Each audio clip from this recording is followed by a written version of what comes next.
சிறை கவலையே வேண்டாம். நம்ம கஞ்சா கடத்திட்டு போகல, குட்கா ஊழல் செஞ்சுட்டு போகல, கொள்ளையடிச்சிட்டு போகல, மணல் திருடிட்டு போகல, செம்மரம் கடத்திட்டு போகல, கள்ள லாட்டரி வித்துட்டு போகல, சாராயம் வித்துட்டு போகல, பாண்டிச்சேரியில் சாராயம் கடத்தி வித்து கைதாவல. நாம் என் மண்ணுக்காக, என் மக்களுக்காக, என் இனத்திற்காக, என் மொழிக்காக, என் உலக தமிழ் இனத்தின் வாழ் உரிமைக்காக நாம் சந்திக்கிறோம், சிறையை சந்திக்கிறோம். இந்த அரசு என் மீது எத்தனை வழக்குகள் வேண்டுமானால் போடலாம்.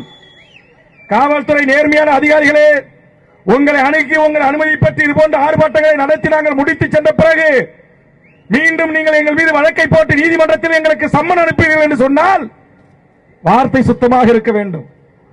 அப்படி நீங்க 10 வழக்கு 17 வழக்கு வேல்முருகன் இருக்கு, வேல்முருகன் மேலன்னு நீங்க கதிராமங்கலத்திலிருந்தும், நெடுவாசலிருந்தும், தூத்துக்குடியிலிருந்தும், நெய்வேலியிலிருந்தும், உளுந்தூர்பேட்டையிலிருந்தும், திருவள்ளிக்காடியிலிருந்தும், உங்கபாக்கத்திலிருந்தும் எங்களுக்கு சம்மன்கள் வரும் என்று சொன்னால் உங்கள் தொடர்புகள் துண்டிக்கப்படும், எங்க வேலை காட்டப்படும்.